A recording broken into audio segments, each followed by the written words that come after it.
Bienvenue sur Africa 24 pour cette nouvelle édition de l'Africa Tonight. Au sommaire de l'actualité en Guinée-Bissau, conformément à l'engagement pris lors du sommet de la communauté économique des États de l'Afrique de l'Ouest le 14 avril, la date des élections législatives a été fixée et un ministre de consensus a été nommé en la personne d'Aristide Gomez. Barthélémy Dias, le maire de la commune d'Akaouaz de Mermoz-Sacré-Cœur, est condamné à 6 mois de prison ferme, assorti d'une amende de 100 000 francs CFA. Son avocat déplore un verdict injuste et promet de faire appel. Et puis en Égypte, le gouvernement se donne pour objectif d'éradiquer le terrorisme dans le Sinaï. 15,6 milliards de dollars seront investis pour le développement de la région. C'est une grande avancée vers une sortie de crise en Guinée-Bissau. Un nouveau Premier ministre de consensus, Aristide Gomez, désigné ce 16 avril, conformément aux résolutions du sommet de la CEDEAO qui s'est tenu à Lomé, au Togo. Ce dernier, qui a officiellement été investi dans la foulée et devra faire appliquer les accords de Conakry, former un gouvernement de consensus et conduire le pays jusqu'aux élections législatives, élections dont la date a été fixée au 18 novembre 2018. Écoutons l'analyse d'Alain Erouambalo. Si on prévient à les réaliser à temps, c'est déjà une bonne chose. C'est une grosse épine qui sort du pied. Ça fait 2 ans que la crise dure. Mais les élections ne sont pas une solution pour la Guinée-Bissau. La Guinée-Bissau a l'habitude d'organiser de très bonnes élections. Le problème fondamental, c'est après les résultats. Le partage du pouvoir, le partage des portefeuilles. C'est là où il y a le problème. Si on va aux élections, on calme d'abord les velléités, les gens se calment, mais les appétits s'aiguisent. Les dernières élections législatives en Guinée-Bissau ont eu lieu le 13 avril 2014 après moult reports, soit 1 an après le coup d'État du 12 avril 2012 qui a secoué le pays. Ces élections sont dites cruciales pour la légitimation du pouvoir qui vient d'ouvrir la voie à un nouveau gouvernement de consensus et l'un de ses plus importants défis sera de rassembler toute la classe politique. La paix, oui, mais la stabilité dépend des acteurs politiques eux-mêmes. Puisque le problème qui se pose dans ce pays-là est que nous sommes à 2 longueurs différentes. Le Parti africain pour l'indépendance, la Guinée-Bissau, je l'ai toujours dit, c'est un parti historique et qui jusqu'à présent a des problèmes internes, des problèmes de génération entre les vétérans de la guerre d'indépendance, mais la nouvelle génération qui aujourd'hui pense qu'elle est assez mûre pour diriger le pays. Au Sénégal, l'ancien député Barthélémy Dias est condamné à 6 mois de prison ferme, une peine assortie d'une amende de 100 000 francs CFA. Il a été jugé devant le tribunal des flagrants délits pour outrage à magistrat et appel à l'insurrection. Barthélémy Dias a été arrêté et placé sous mandat de dépôt à la prison de Rebeuss à la veille de la fête du 4 avril, date commémorant l'indépendance du Sénégal. Son avocat déplore un verdict injuste et promet de faire appel.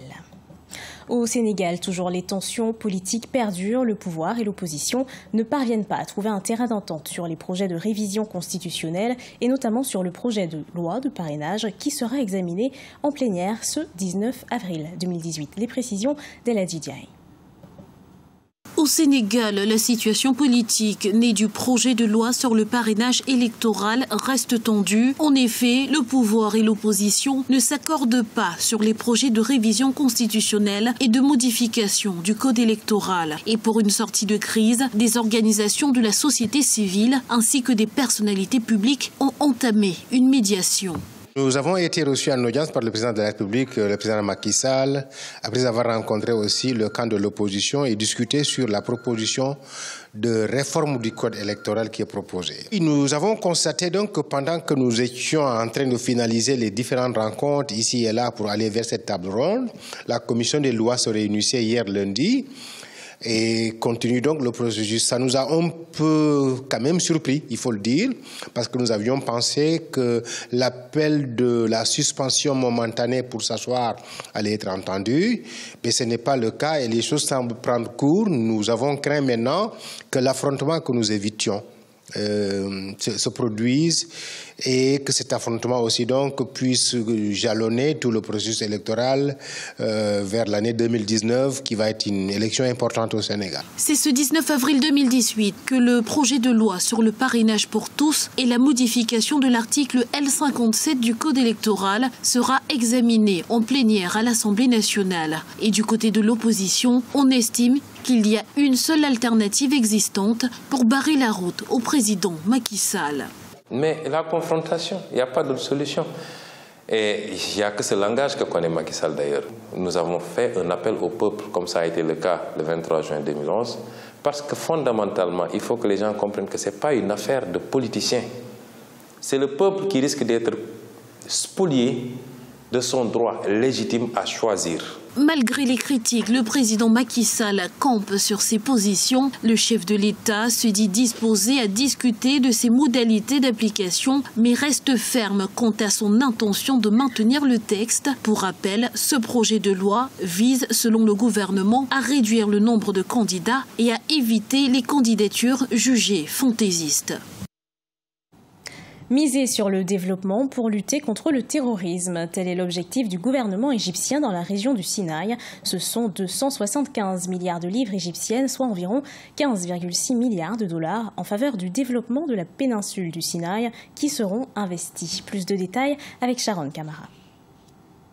275 milliards de livres égyptiennes, soit environ 15,6 milliards de dollars. C'est la somme qu'a débloqué le gouvernement égyptien dans le cadre du projet de développement de la péninsule du Sinaï pour les 4 années prochaines. Ce projet vise également à lutter contre le terrorisme. Les efforts de lutte contre le terrorisme ne porteront leurs fruits que s'ils sont accompagnés d'un développement global. En conséquence, un programme national a été lancé pour développer le Sinaï avec un financement initial de 275 milliards de livres égyptiennes sur 4 ans. Cette annonce du gouvernement intervient après une nouvelle attaque terroriste contre une base militaire au centre du Sinaï qui a fait 8 victimes parmi les soldats égyptiens ainsi que 15 blessés. Depuis la destitution de l'ancien président islamiste Mohamed Morsi en juillet 2013, les attaques terroristes dans la zone sont de plus en plus nombreuses. En novembre dernier, c'est la mosquée de la ville d'Arish dans le nord Sinaï qui a été attaquée, causant la mort de plus de 300 musulmans et une centaine de blessés. Le terrorisme se nourrit de toutes les frustrations et les inégalités qui marquent un certain nombre de pays. Le Sinaï, qui est une région extrêmement à l'écart de développement de l'Égypte notamment, et je pense que cette région a besoin de cette action, je dirais, pharaonique. Réélu en mars 2018, le président égyptien Abdel Fattah al-Sisi a ordonné aux forces armées d'éradiquer le terrorisme dans le Sinaï dans un délai de 3 mois. Le déblocage des 15 milliards de dollars s'ajoute au fonds de 10 milliards de dollars mis à disposition par l'Arabie saoudite, toujours en faveur de la péninsule du Sinaï. De la musique, de la danse et des actions caritatives, la 11e édition du Festival des musiques urbaines d'Anoumabo, un des événements les plus attendus en Côte d'Ivoire, a débuté ce 17 avril sous le thème « Jeunesse africaine et immigration clandestine ». Cette année, le festival a été lancé par le groupe Magic System. Une quinzaine d'artistes sont attendus. L'Institut national de la jeunesse et des sports d'Abidjan va accueillir l'essentiel du festival grâce aux installations héritées des Jeux de la francophonie.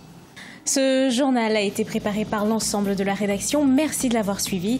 Retrouvez dans un instant une nouvelle édition de l'actualité sur Africa 24.